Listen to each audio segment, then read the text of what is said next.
Κάνεις τρίπλα σε. Στο κίνδυνο.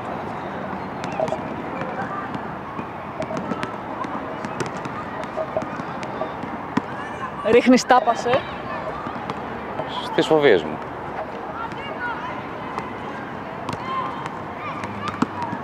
Για ποιο λόγο παίρνεις time out? Να ξεκουραστώ.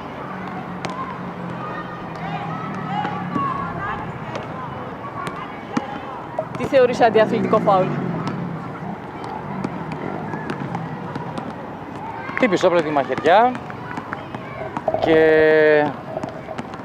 και τη ζήλια χωρίς λόγο.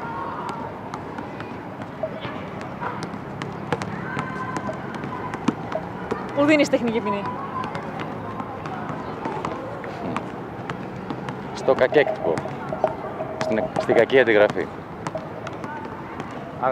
Out. Παίζεις άμυνα man to man? Πάντα.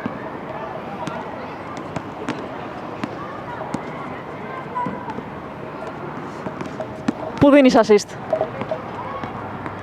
Σε όποιον μου ζητάει βοήθεια. Απευθείας.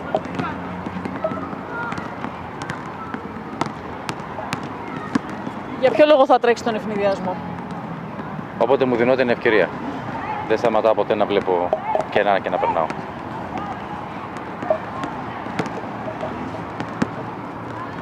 Πού παίζεις άμυνα ζώνης?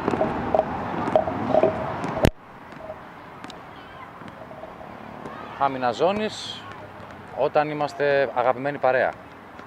Τότε μπορούμε να έχουμε μαζί μια κατάσταση που είναι δύσκολο για μένα, να σου πω την αλήθεια. Αλλά όταν μου αρέσει η παρέα το κάνω άνετα.